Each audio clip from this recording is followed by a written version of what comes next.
శ్రద్ధా విశ్వాసముతో అసూయ లేకుండా ఈ జ్ఞానాన్ని కేవలం విన్నవారు కూడా పాపముల నుండి విముక్తి పొంది పుణ్యాత్ములు నివసించే పవిత్ర లోకములకు చేరుకుంటారు. ఓ అర్జున, నేను చెప్పినది ఏకాగ్రతతో విన్నావా?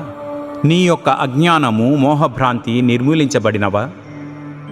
అర్జునుడు పలికెను, ఓ అచ్యుత, నీ కృపచే నా యొక్క మోహభ్రాంతి నిర్మూలించబడినది, మరియు నేను జ్ఞానములో స్థితుడనై ఉన్నాను. నాకు ఇప్పుడు సందేహాలు ఏవీ లేవు, మరియు నీ ఉపదేశము ప్రకారమే చేస్తాను. సంజయుడు పలికెను, ఈ విధంగా నేను వసుదేవుని పుత్రుడైన శ్రీకృష్ణుడికి మరియు మహాత్ముడు పృథపుత్రుడు అయిన అర్జునుడికి మధ్య జరిగిన సంవాదమును విన్నాను.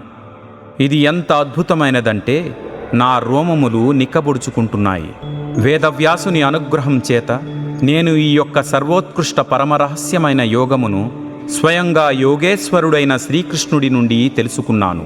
సర్వోత్కృష్ట శ్రీకృష్ణ భగవానునకు మరియు అర్జునుడికి మధ్య జరిగిన ఈ మహాద్భుతమైన సంవాదమును పదే పదే గుర్తు చేసుకుంటూ, ఓ రాజా, నేను మళ్ళీ ఆనందిస్తున్నాను.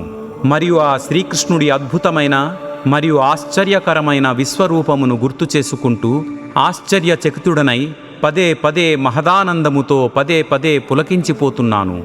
ఎక్కడెక్కడైతే యోగీశ్వరుడైన శ్రీకృష్ణుడు మరియు అత్యున్నత విలుకాడైన అర్జునుడు ఉంటారో అక్కడ సకల ఐశ్వర్యము, సర్వ విజయము, సకల సమృద్ధి మరియు ధర్మము ఉంటాయి.